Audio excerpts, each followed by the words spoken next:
Right, so now we return to Tehran, where Iranian officials are trying to contain a third day of angry protests after the country admitted that it accidentally shot down a Ukrainian airliner. All 176 people on board, including 82 Iranians, were killed when the plane went down shortly after takeoff. So CBS News senior foreign correspondent Elizabeth Palmer is reporting from London after Iran's government forced her and other reporters out of the country. Elizabeth, why did you get kicked out?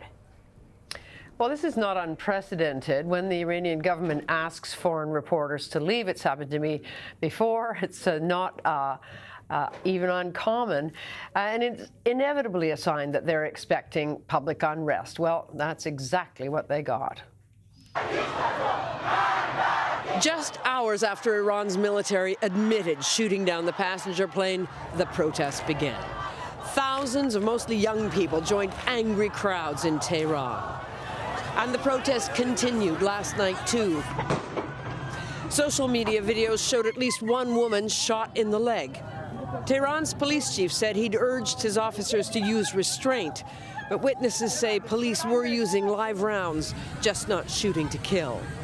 It all started with a candlelight vigil, but quickly morphed into crowds chanting, "The Revolutionary Guards are dictators, and the enemy is not America, it's within." One social media post shows students refusing to walk on large U.S. and Israeli flags painted in the road. Many of them will have seen and shared President Trump's tweets in Farsi, calling on the Iranian leadership not to kill the protesters. On Saturday, in a stunning move, General Amir Ali Hajizadeh had told the nation it was Iran's army that had downed the plane, mistaking it for a U.S. cruise missile. But as pictures of the wreckage circulated and international investigators started their work, disbelief turned to fury. Not only on the streets, but everywhere, Iranians were asking if there really had been a threat of U.S. strikes, why hadn't the military done the obvious thing and closed its airspace to civilian planes? So, Elizabeth, you mentioned in your story there that the president's tweet of support for the protesters has been translated and shared.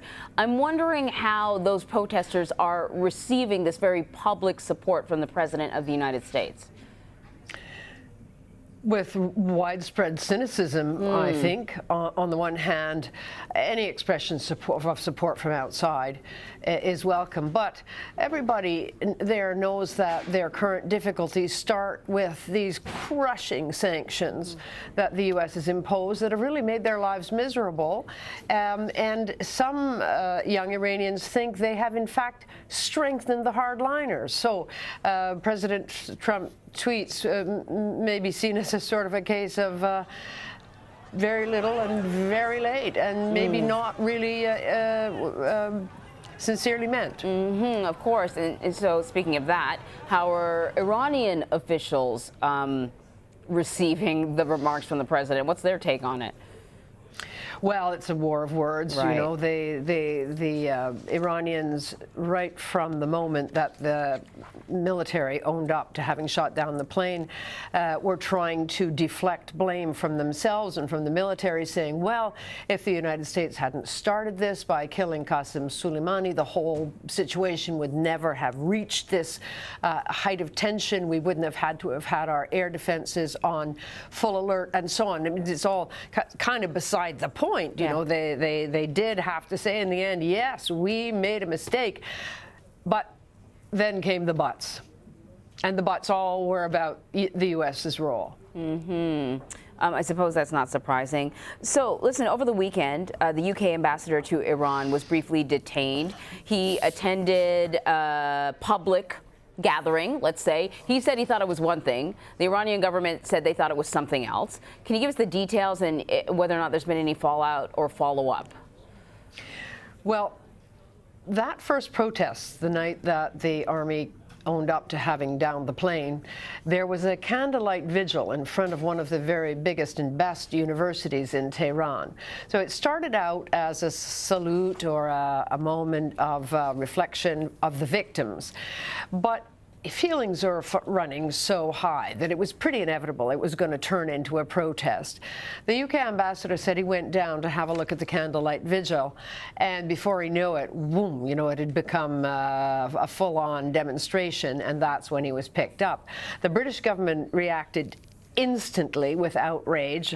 I've got their press release here. It says the arrest of our ambassador in Tehran without grounds or explanation is a flagrant violation of international law.